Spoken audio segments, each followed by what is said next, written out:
Selamat siang. Oke, hari ini hari pertama kita untuk pembelajaran semester ini. Kita akan membuat keyakinan kelas. Ada yang tahu apa itu keyakinan kelas? Keyakinan kelas. Ada lagi? Aturan kelas. Kalau keyakinan kelas lebih bagus dibanding peraturan. Kalau peraturan biasanya peraturan hanya untuk dilanggar. Kalau keyakinan kelas itu adalah apa yang kita yakini. Jadi kalau kita sudah yakin dengan apa yang kita yakini, kita akan dengan senang hati untuk melakukannya. Keyakinan kelas berbeda dengan peraturan kelas ya. Kalau keyakinan peraturan kelas biasanya diawali dengan kata dilarang, diawali dengan kata jangan, diawali dengan kata tidak boleh. Tapi kalau keyakinan kelas biasanya diawali dengan kata-kata positif. Contoh, kalau peraturan kelas jangan membuang sampah sembarangan, kita ganti dengan kata-kata jagalah kebersihan. Jadi keyakinan kelas itu diawali dengan kata-kata positif, dan keyakinan kelas itu harus dimulai dari diri kita masing-masing. Jadi tidak dari unsur ekstrinsik tapi dari unsur intrinsik. Karena kalau dimulai dari diri kalian, otomatis kalian akan bisa untuk mempercayai keyakinan kelas kalian masing-masing. Oke? Bisa untuk membuat keyakinan kelas hari ini? Bisa. Oke. Makasih ya. Iya. Nah, ini sudah dibuatkan.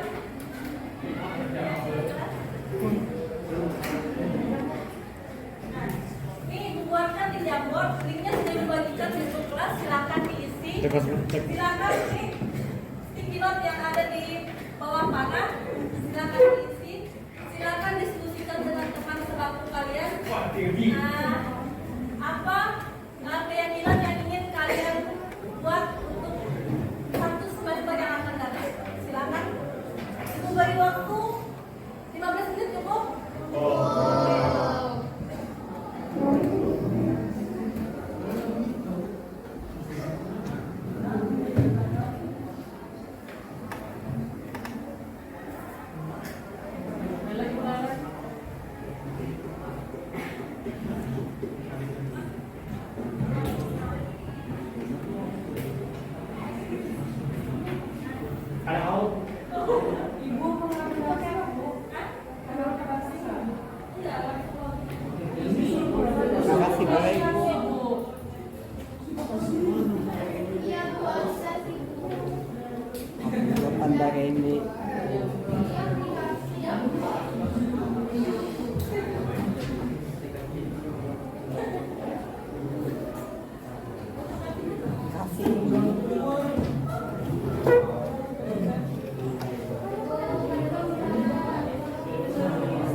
Nulis tuh.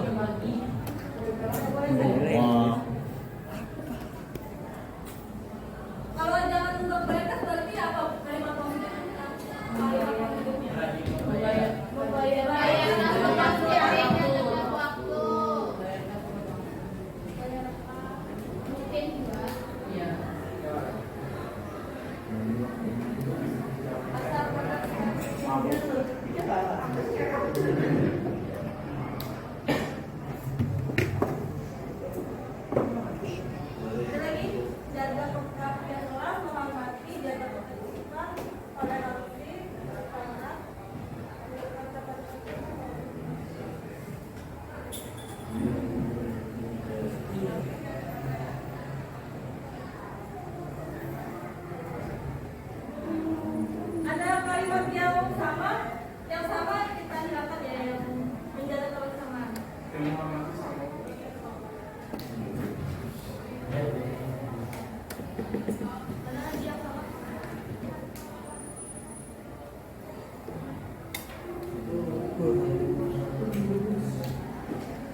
Yang terhormat Bapak Kepala Sekolah SMA Negeri 2 Banjarmasin, yang terhormat rekan-rekan sejawat dan seperjuangan, Bapak Ibu yang saat ini berhadir pada acara desiminasi Guru Penggerak Angkatan ke-7 Ibu Hidayati Amali SPD.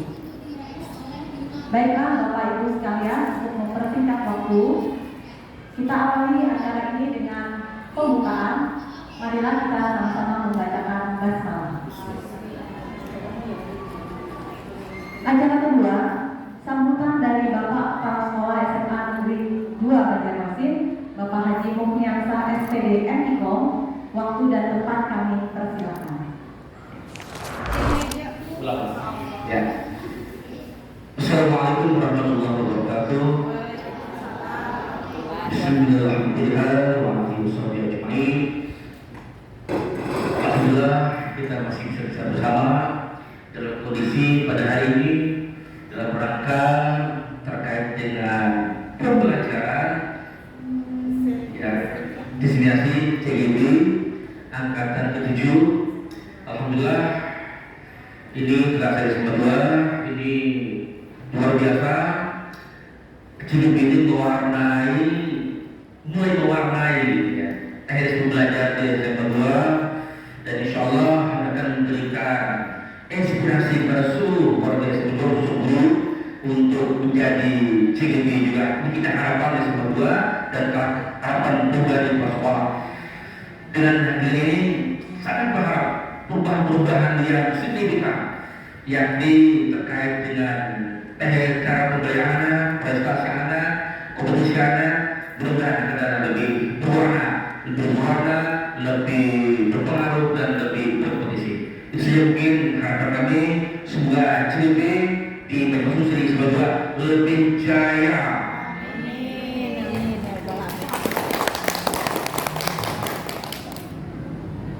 Kita lanjut ke acara ketiga, desiminasi CGP Angkatan ke-7 dari SMA Negeri 2 Banjarmasin, Ibu Hidayati Amali SPD. Waktu dan tempat kami persilakan.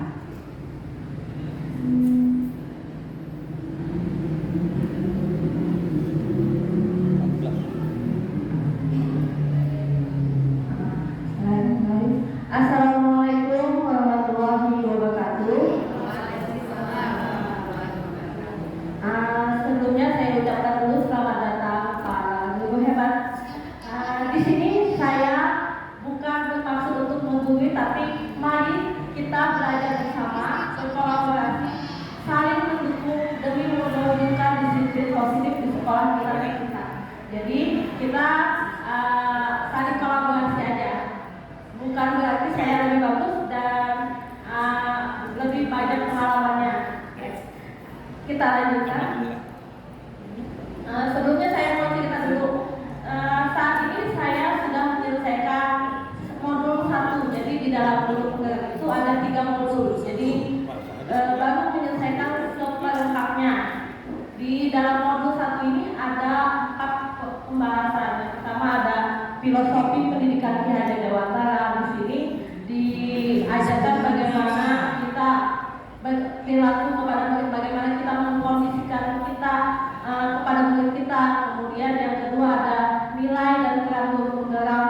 Nilai ini bagaimana kita berpihak pada murid, kolaboratif, mandiri, inovatif, efektif, dan peran guru penggerak kita bagaimana peran kita untuk tidak hanya untuk siswa tapi untuk sekolah, seperti menggerakkan komunitas praktisi, mewujudkan kepemimpinan murid. Nah, di sini kami diajarkan di nilai dan peran guru penggerak.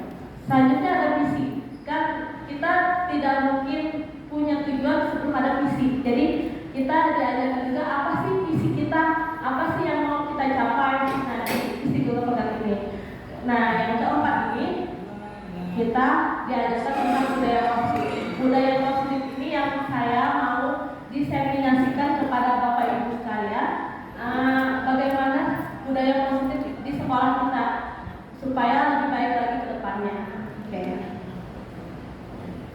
Sebelumnya ada pertanyaan semantik dulu. Apakah Anda setuju atau tidak setuju dengan pertanyaan ini, pernyataan ini? kebutuhan anak. Setuju atau tidak setuju? Setuju. Ada yang tidak setuju? Oh. Oke. Yang kedua, pemberian hukuman dengan hal positif seperti membaca atau membersihkan halaman sekolah dapat meningkatkan disiplin anak. Setuju. Yang ketiga, memberi penghargaan dapat meningkatkan motivasi belajar anak. Misalnya anak yang ranking 1 dikasih piala atau dikasih uang, reward. Setuju? Setuju. Nah, mari kita bahas apakah ini bagus atau kurang bagus. Oke. Jadi di dalam modul budaya positif ini ada beberapa konsep utama. Yang pertama, perubahan paradigma belajar, disiplin positif, kebutuhan dasar manusia, motivasi perilaku manusia, posisi kontrol dulu, keyakinan kelas, dan segitiga restitusi. Nah, ini akan kita bahas satu persatu. Sebelumnya, apa sih budaya positif itu? Seorang guru yang baik harus mewujudkan budaya positif di sekolah. Budaya positif itu adalah nilai-nilai, keyakinan-keyakinan, dan kebiasaan-kebiasaan di sekolah yang berpihak pada murid agar murid dapat berkembang menjadi pribadi yang kritis, penuh hormat, dan bertanggung jawab ini. Menurut Bapak dan Ibu, budaya positif apa yang sudah kita terapkan di sekolah kita? Disiplin. Boleh Bapak?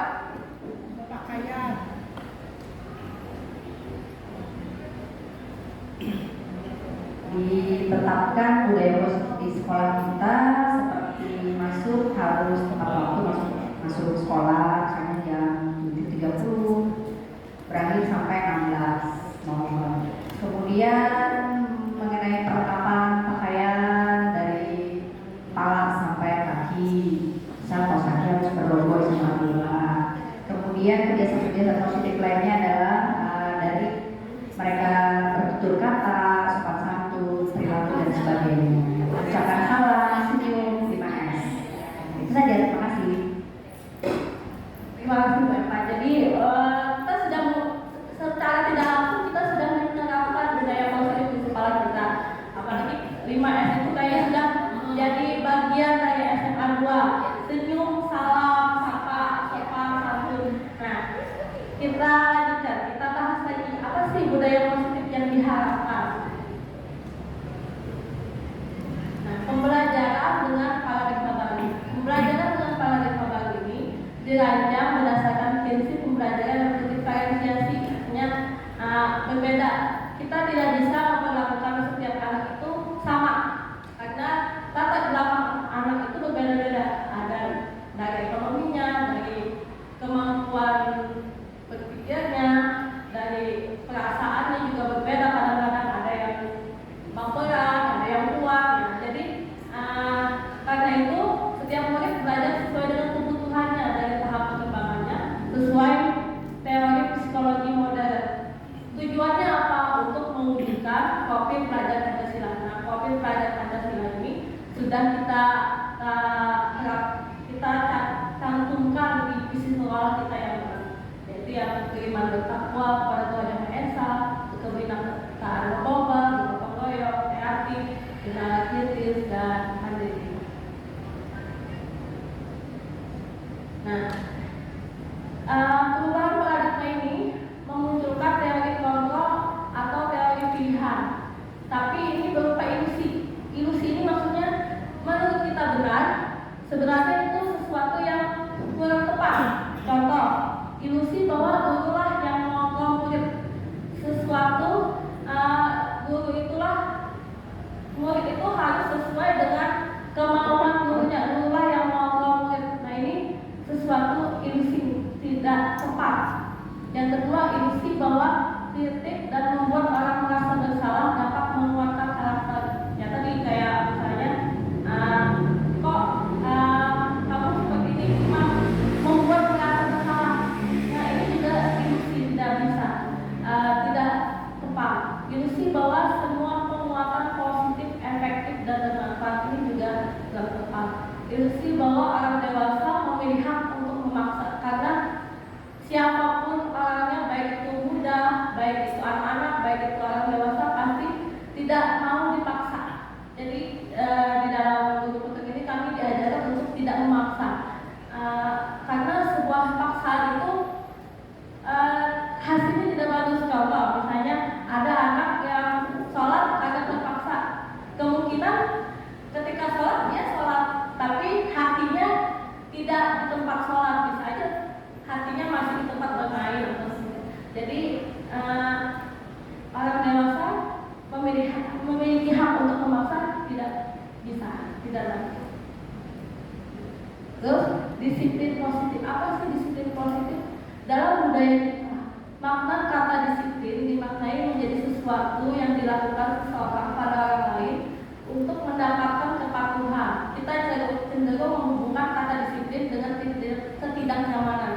Anak-anak kita misalnya disuruh menggunakan atribut lengkap, kayaknya ada beberapa anak yang merasa tidak nyaman dengan kedisiplinannya.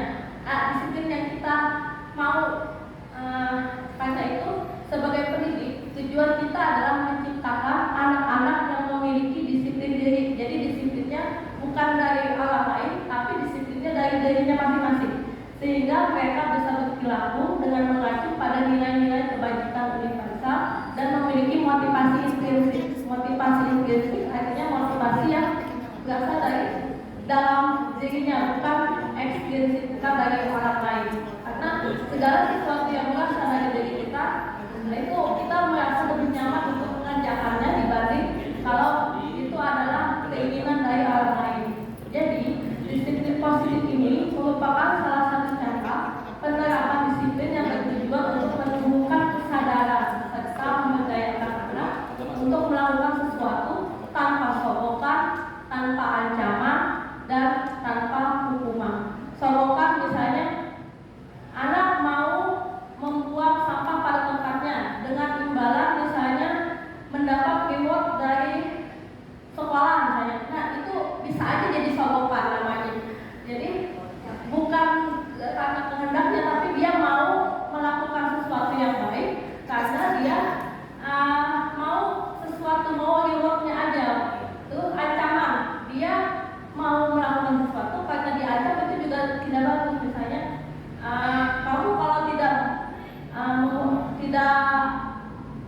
datang tepat waktu, kamu tidak bisa masuk ke sekolahnya, itu namanya ancaman, itu juga tidak bisa, tidak bagus. Terus hukuman, misalnya datang terlambat, akibatnya berdiri tiang bendera, nah itu hukuman juga tidak ada efek jerahnya untuk anak.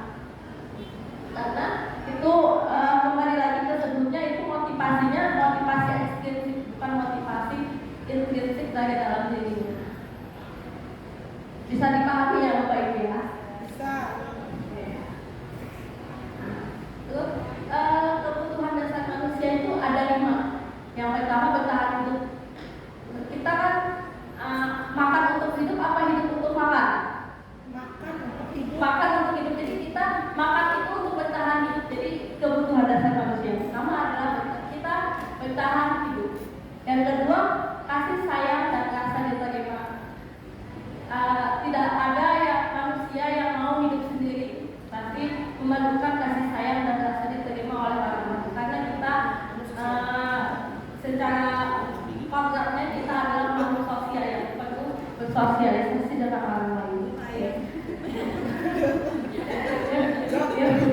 Yang ketiga, penguasaan, kebutuhan kemampuan atas kemampuan. Jadi tiap orang pasti punya kemampuan. Biasanya orang yang punya kemampuan itu pasti dia mau minta pengakuan. Aku nih misalnya bisa bikin sesuatu yang wah. Jadi dia biasanya minta pengakuan dari orang lain.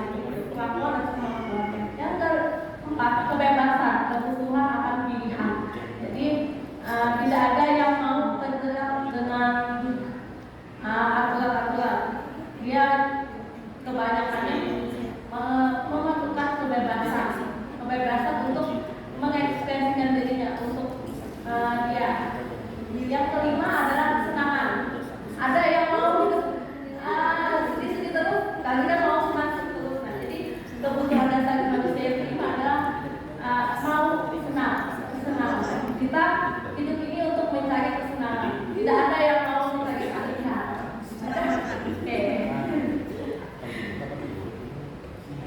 Nah, perilaku manusia ini punya motivasi. Apa itu motivasi? Motivasi merupakan dorongan yang timbul pada diri seseorang secara sadar atau tidak sadar untuk melakukan suatu tindakan dengan tujuan tertentu. Yang pertama, menghindari ketidaknyamanan dan hukuman. Biasanya murid melakukan disiplin diri karena ia takut dihukum. Nah, kalau dia takut dihukum, ini motivasinya motivasi eksternal, berasal dari luar. Dia takut dihukum. Dia disiplin karena takut dihukum. Yang kedua, mendapatkan imbalan atau penghargaan dari orang lain. Murid melakukan disiplin karena ia ingin mendapat imbalan. Ini juga merupakan motivasi eksternal. Nah, yang ketiga ini menghargai nilai-nilai kebajikan dari sendiri. Murid melakukan disiplin karena sadar akan nilai kebajikan dirinya. Dia dari dalam dirinya, dari dalam hatinya yang paling dalam, dia merasa, oh kalau aku pakai pakaian lengkap aku lebih cantik, misalnya lebih ganteng. Itu karena dia sadar akan itu, dia jadi selalu berpakaian rapi. Nah, itu namanya motivasi internal, motivasi yang berasal dari dalam dirinya.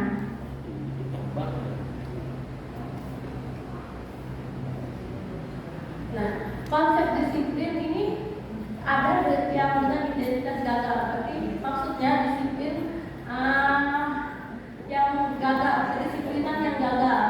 Pertama, disiplin karena ada hukuman. Kenapa hukuman itu gagal? Pertama, karena hukuman itu menyakitkan. Ada yang senang dihukum, pasti sesuatu hukuman itu menyakitkan, tidak nyaman. Senang menghukum, tapi tidak senang dihukum. Ya, menghukum senang, dihukum tidak senang. Menyakitkan, tidak nyaman, dan murid jadi takut. Ada mungkin guru yang ditakuti, kalau gurunya datang langsung muridnya bubar jalan. Nah, itu berarti murid merasa takut. Memaksa. Ada banyak tadi sudah saya sebutkan, kalau paksa itu tidak lagi. Nah, kalau kita merasa terpaksa itu tidak ada yang barunya. Murid menyembunyikan masalah. Murid menyembunyikan kesalahan. Misalnya dia ada sesuatu yang salah nih, dia langsung menyembunyikan supaya tidak ketahuan. Baik, itu berarti dia misalnya pakai gelang tiba-tiba dilepas, langsung dilepas supaya tidak kelihatan kalau dia lagi bersalah. Terus murid menjadi rendah diri, minder jadinya. Kenapa? Dia jadi malu ketika dia dihukum, teman-temannya mungkin ada yang mengolok-olok atau apa, dia bisa jadi rendah diri. Jadi konsep disiplin dengan hukuman itu identitas gagal. Kemudian penghargaan juga. Kenapa penghargaan tidak juga gagal? Karena penghargaan itu tidak efektif. Kenapa tidak efektif? Kadang-kadang dia cuma mementingkan ilmunya aja, bukan bagi dirinya aja. Kemudian merusak hubungan. Ada sifat ini kenapa bisa merusak hubungan? Misalnya ada dua orang nih, sama-sama teman baik, tapi satu temannya dapat penghargaan, yang satunya tidak. Mungkin temannya menjadi ini misalnya, jadi lama-kelamaan tidak baik lagi yang kedua ini. Nah, itu jadi bisa merusak hubungan. Terus mematikan kreativitas. Kenapa jadi bisa mematikan kreativitas? Karena dia hanya tujuannya cuma untuk penghargaan, tidak untuk mengembangkan kreativitas yang ada di dalam dirinya. Menghukum dengan sistem ranking. Makanya mungkin inilah alasan pemerintah kita tidak menerapkan sistem ranking lagi di sekolah, karena kadang-kadang orang tua itu masih, kamu baca ranking ini, mungkin anak jadi dihukum karena sistem ranking ini. Terus merampas hak menghargai dirinya. Jadi dia tidak menghargai dirinya lagi, dia cuma mengharapkan penghargaan diri saja. Tapi selain ada identitas gagal, ada juga identitas sukses. Bagaimana konsep disiplin dengan identitas sukses? Dengan konsekuensi, misalnya. Tapi konsekuensi ini masih setengah sukses. Kenapa saya katakan setengah sukses? Karena penguatannya hanya jangka pendek saja. untuk jangka panjang dan perlu monitoring berkelanjutan. Saat ini dia melakukan konsekuensinya, bisa aja kita tidak melihat dia melakukan hal yang tidak disiplin lagi. Jadi perlu monitoring berkelanjutan. Dan ada stimulus dan ada respon. Mungkin menghormati peraturan, mungkin oke, karena adanya konsekuensi dia menghormati peraturan, tapi hanya sebatas menghormati peraturan. Kehilangan waktu untuk memenuhi kesalahan.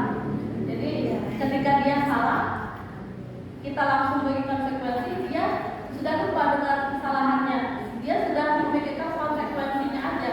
Misalnya, dia sebenarnya salah, dia terlambat, tapi kita konsekuensi misalnya dengan apa, misalnya dengan menyanyikan lagu Indonesia ya mungkin ya, itu dia sudah lupa dengan kesalahannya dengan terlambat, tapi sudah mengingat ke Indonesia Raya aja udah. Jadi dia kehilangan waktu untuk memenuhi kesalahan.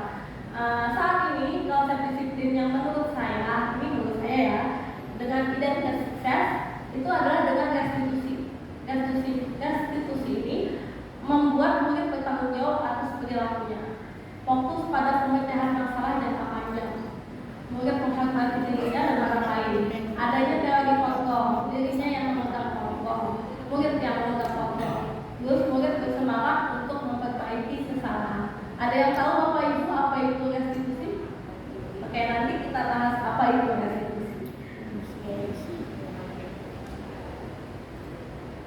Nah, ini kita jelaskan apa itu restitusi. Restitusi itu adalah proses menciptakan kondisi bagi murid untuk memperbaiki kesalahan mereka sehingga mereka bisa kembali pada kelompok mereka dengan karakter yang lebih kuat. Cirinya seperti apa? Dia bukan menebus kesalahan, namun belajar dari kesalahan. Jadi bagaimana caranya kesalahan yang telah dia lakukan tidak diulangi lagi, dia belajar dari kesalahannya. Misalnya kan contoh bayi yang baru belajar berdiri pasti dia belajar dari kesalahan. Oh aku nggak bisa, nggak usah bayi. Misalnya Bapak Ibu naik kendaraan, kan misalnya salah nginjak ya misalnya, kan itu nanti saat belajar selanjutnya, oh berarti aku harusnya nginjakkan dulu atau nginjakkan dulu baru ini. Nah itu namanya belajar dari kesalahan. Kemudian dengan adanya restitusi ini bisa memperbaiki hubungan. Jadi hubungan dengan antara guru dan murid atau murid dengan murid bisa tetap baik. Terus restitusi ini tidak memaksa tapi menawarkan. Kita cuma menawarkan, bukan memaksa. Misalnya ada anak yang bersalah, kita menawarkan solusinya. Jadi dia yang bersalah, kita yang menawarkan dia juga yang harus menyelesaikan masalahnya, menyelesaikan kesalahan dia. Jadi kita menawarkan bagaimana sih. Terus jika dia tidak mampu untuk menyelesaikan kesalahannya, kita menawarkan bagaimana kalau kamu begini-begini. Nah itu namanya menawarkan, bukan paksaan. Kemudian menuntut untuk melihat ke dalam diri. Jadi restitusi ini dia kembali ke dirinya. Apa sih salah saya? Apa sih mengapa orang marah kepada saya? Kenapa saya begini? Dia merefleksi dirinya, menuntut untuk melihat ke dalam diri. Kemudian mencari kebutuhan dasar yang mendasari tindakan. Apa sih kalau kita kebutuhan dasar yang mendasari tindakan ini? Mengapa dia melakukan hal kesalahan itu? Jadi alasan dia melakukan itu apa? Kemudian fokus pada karakter bukan tindakan. Menguatkan dan fokus pada solusi. Jadi kita selain merestitusinya dengan cara mencari solusi yang terbaik.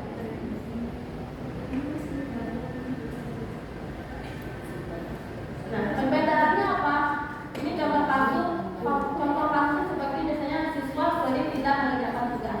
Kalau dalam hukuman, guru menghukum siswa tersebut menyanyikan lagu Indonesia Raya sebanyak 3 kali. Guru jadi marah dan murid menjadi takut. Mungkin ada Bapak Ibu menghukum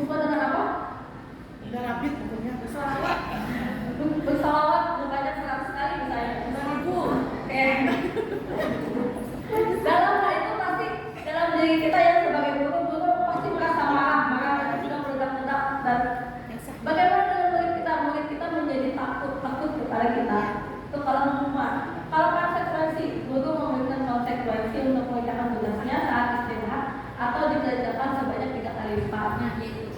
Berarti ibu lagi biasanya konsekuensi ya. Kalau konsekuensinya apa? Guru tegas dan siswa menghormati peraturan yang dilanggar. Kalau institusi, guru menanyakan keyakinan kelas. Nah, keyakinan kelas ini nanti saya bahas di slide selanjutnya. Apa itu keyakinan kelas dan bagaimana cara membuat keyakinan kelas. Kemudian guru membantu siswa untuk menyelesaikan masalahnya. Dampaknya apa? Guru jadi terbuka dan siswa menghormati dirinya dan orang lain.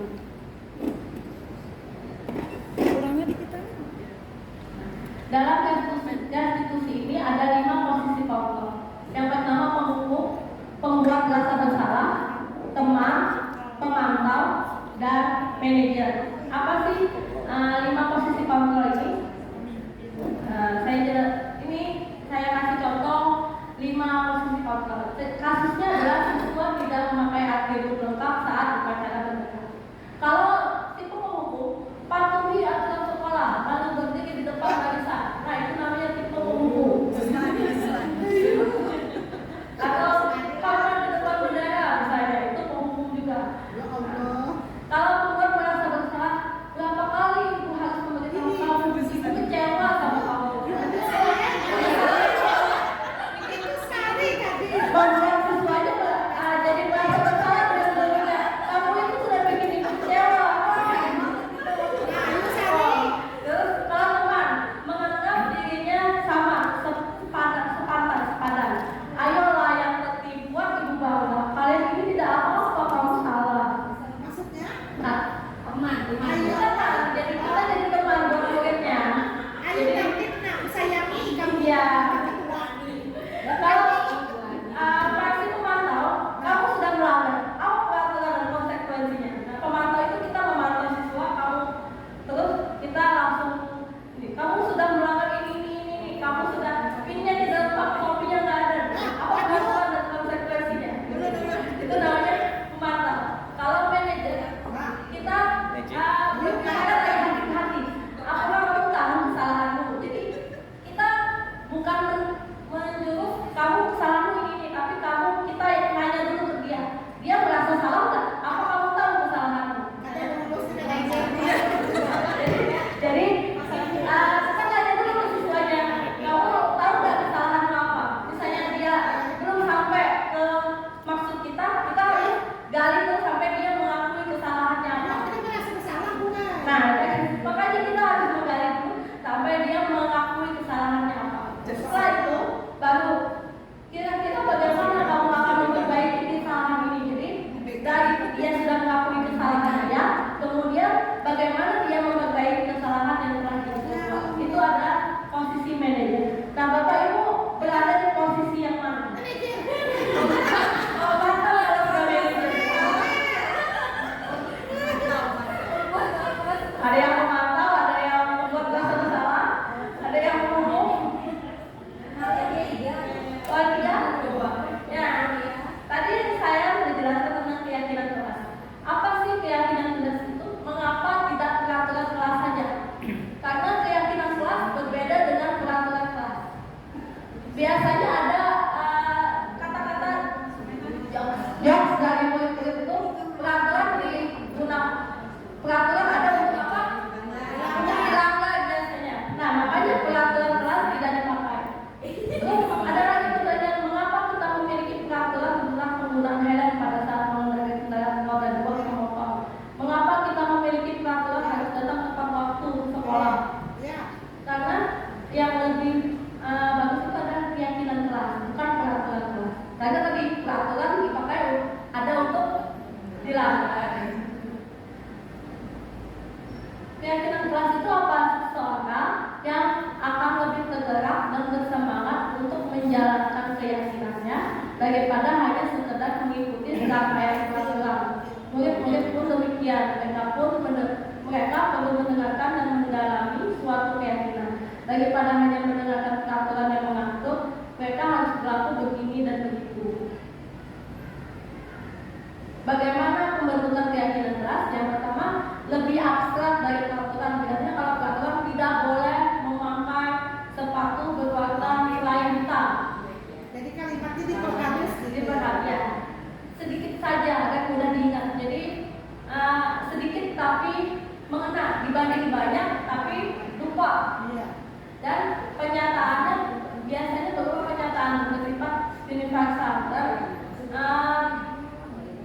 dibuat dalam bentuk positif. Maksudnya kata-katanya itu tidak dimulai dengan kalimat negatif. Tahu apa itu kalimat negatif? Tidak, jangan, dilarang. Tapi gunakanlah kalimat positif. Misalnya kita mau bikin keyakinan kelas, jangan membuang sampah di kolong meja. Misalnya kita ganti dengan menjaga kebersihan kelas. Nah, lebih ke kalimat positif. Misalnya, ya lebih universal. Kemudian misalnya ada anak yang suka gaduh di kelas, kan kalau yang pakai kalimat peraturan jangan ribut. Nah, kalau ada keyakinan kelas misalnya menjaga kondisi kelas atau ketenangan dalam kelas. Jagalah ketenangan, no smoking, salah. Menjaga ketenangan kelas misalnya. Itu jadi dalam bentuk positif. Dan semua warga kelas atau sekolah dilibatkan saat membuat. Jadi karena ini keyakinan kelas, berarti semua siswa yang ada di dalam kelas harus terlibat untuk membuatnya. Keyakinan kelas bukan dibuat oleh guru, tapi dibuat oleh siswa. Dari siswa kembali lagi ke siswa. Mungkin Bapak Ibu kalau awal pelajaran membuat keyakinan kelas atau peraturan kelas, mungkin bisa nanti dimulai dengan keyakinan kelas. Jadi lebih positif karena hal-hal yang positif akan kembali positif. Kalau hal-hal negatif mungkin nanti dampaknya juga negatif. Jadi kita mulailah dengan hal-hal yang positif. Nah ini video saya ketika membuat keyakinan kelas. Di sini saya menjelaskan dulu apa sih keyakinan kelas itu.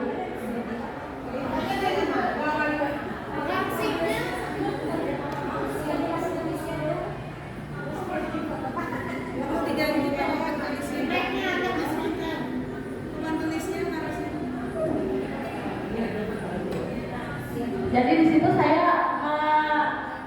libatkan siswa dulu, dia membuka pikirannya apa sih keyakinan kelas itu yang ada di pikiran mereka. Jadi mereka terbuka dulu pikirannya tentang keyakinan kelas. Setelah mereka memahaminya, lalu setelah itu baru membuat keyakinan kelas.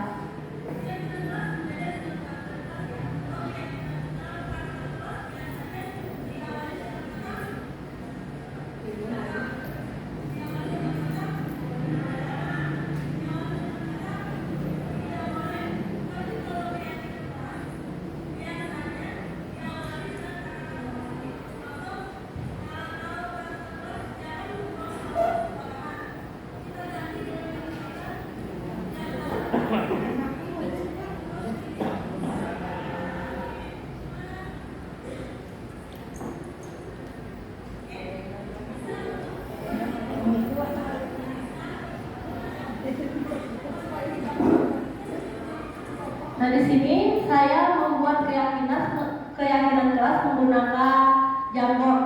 Jamboard itu dari Google. Jadi anak-anak saya kasih link, kemudian dia di Jamboard itu juga bisa bikin sticky notes. Jadi satu masing-masing nulis di sticky notes itu. Nanti muncul di layar sini keyakinan kelas yang mau mereka. Kalau bisa juga menggunakan sticky note yang dalam bentuk sticky note asli. Kalau misalnya masih bingung menggunakan Jamboard, ini versi online-nya. Nah, setelah saya kasih waktu misalnya 15 menit, sudah kelihatan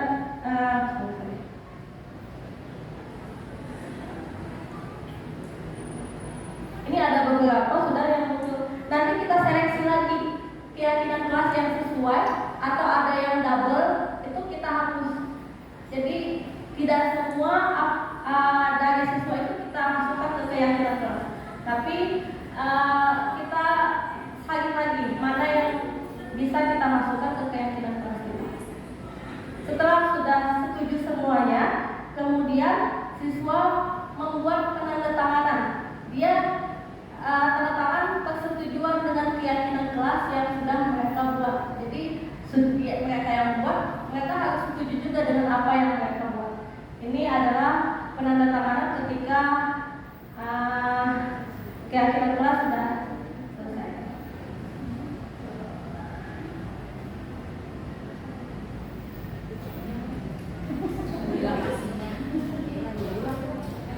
Soalnya ada 38 siswa kalau satu saksi.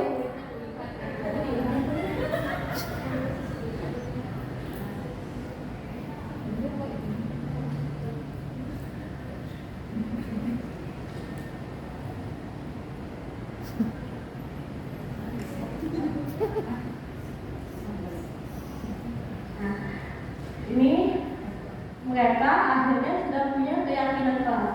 Setelah kita punya keyakinan kelas, kita bisa melakukan restitusi yang saya jelaskan sebelumnya, yang dinamakan segitiga restitusi. Apa itu segitiga restitusi? Segitiga restitusi ini punya tiga. Yang pertama, menstabilkan identitas. Jadi ketika anak berbuat salah, kita harus menstabilkan dulu identitas dia. Bisa dengan kata-kata, kita semua akan melakukan hal terbaik yang bisa kita lakukan, atau kita semua pernah melakukan kesalahan. Jadi dia stabilkan dulu identitasnya. Setelah sudah stabil, baru validasi tindakan yang salah. Kita tanya kesalahannya apa, tapi bukan kita yang menyebutkan kesalahan dia, tapi dia yang menyebutkan kesalahannya apa. Jadi semua perilaku memiliki alasan. Kemudian menanyakan keyakinan, kan tadi sebelumnya kita sudah membuat keyakinan kelas. Jadi setelah dia tahu kesalahannya apa, kita tanya keyakinan kelas kita apa dan apa caranya supaya tidak melakukan kesalahan. Jadi ini dinamakan dengan segitiga restitusi. Ini video lagi saat saya melakukan segitiga restitusi untuk murid saya. Ceritanya Dita dan Kalila ini sedang piket kelas, tapi yang menyangkut cuma Kalila, Ditanya tidak. Karena itu muncullah pertengkaran di antara keduanya. Di saat itu saya datang kemudian melakukan restitusi terhadap mereka.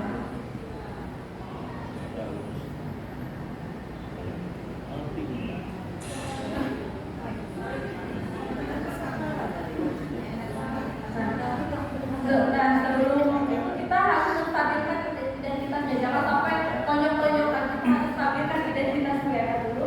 Lalu kita panggil, kita dudukkan berdua, kemudian kita tanyain, kemudian kita validasi tindakan salahnya apa. Supaya dia tahu salahnya di mana. Nah, di sini kita mengakui kalau dia salah tidak piket, tapi si Kalila juga menyatakan kalau dia juga salah karena emosi. Jadi dua-duanya memvalidasi kesalahan mereka masing-masing.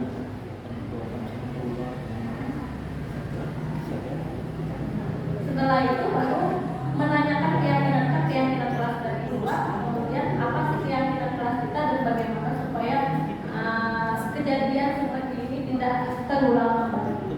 Itu kira-kira contoh dari segitiga restitusi. Dalam penerapan program disiplin positif, hendaknya guru memiliki standar kepribadian, profesional dan sosial ekonomi, di mana guru mampu berefleksi pada posisi kontrolnya saat ini. Bagaimana perjalanan dirinya sebagai seorang AMO, posisi manajer yang menuntun murid-murid menjadi insan yang mandiri, merdeka dan bertanggung jawab. Semoga sesi belajar kita hari ini membawa manfaat sehingga dapat mewujudkan pelajar berprofil Pancasila. Salam merdeka belajar. Terima kasih. Oke, supaya semangat lagi, bisa ya? Salam dulu menggerak, bergerak. Oke ya? 1, 2, 3. Salam dulu menggerak. Bergerak. Terima kasih.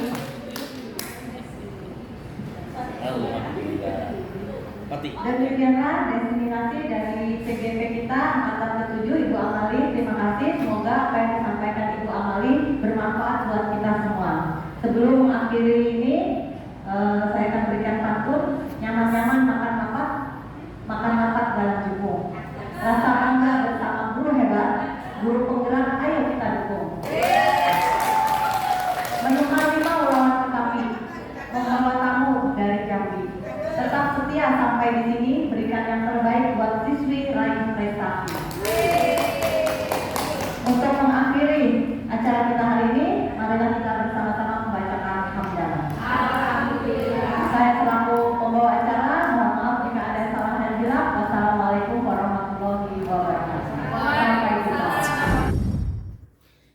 Assalamualaikum warahmatullahi wabarakatuh. Salam CBB, salam bergabung ke dalam guru penggerak. Justru akan lebih mewarnai kegiatan pembelajaran di sekolah kita. Ayo para ibu guru, silahkan masuk, silahkan mendaftar untuk guru penggerak. Insya Allah akan banyak manfaatnya. Bisa merubah diri, merubah kondisi, meningkatkan disiplin, dan justru memotivasi anak baju, dan insya Allah akan berprestasi yang terbaik. Wassalam, salam CBP, bergerak maju. Assalamualaikum warahmatullahi wabarakatuh. Saya Wahyu Nurul Hidayati, guru SMA Negeri 2 Banjarmasin. Terima kasih rekan-rekan CGP 7 yang telah memberikan kesempatan kami untuk berkolaborasi bersama menghadiri diseminasi tentang budaya positif yang akan dilakukan di sekolah. Saya pribadi merasa sangat beruntung dan terkesan dengan adanya diseminasi ini karena ini hal baru ya. Pertama tadi terkait keyakinan kelas, biasanya saya sendiri juga seringnya itu membuat kontrak belajar, jadi isinya itu lebih banyak ke hukuman dan ada beberapa konsekuensi. Ternyata ada hal baru yang saya dapatkan, yaitu tentang restitusi. Nah, restitusi ini saya pikir kalau diterapkan di sekolah akan jauh lebih efektif karena kita tidak memposisikan diri sebagai penghukum, tapi lebih belajar lagi, dan saya kira sudah saatnya kita sebagai guru untuk meneladani ini, kalau bisa sampai pada posisi among tadi ya, atau sebagai manajer. Nah, jadi kita berusaha untuk sama-sama memerdekakan diri kita sebagai guru dan memerdekakan siswa atau murid kita supaya paham apa sebenarnya kesalahan yang telah dilakukan, apa konsekuensi yang akan dia dapatkan, bahkan sampai akhirnya menyadari tadi muncul motivasi internal untuk menjadi yang lebih baik. Saya kira itu saja. Terima kasih. Semoga bermanfaat dan berkenan. Salam Merdeka Belajar. Wassalamualaikum warahmatullahi wabarakatuh.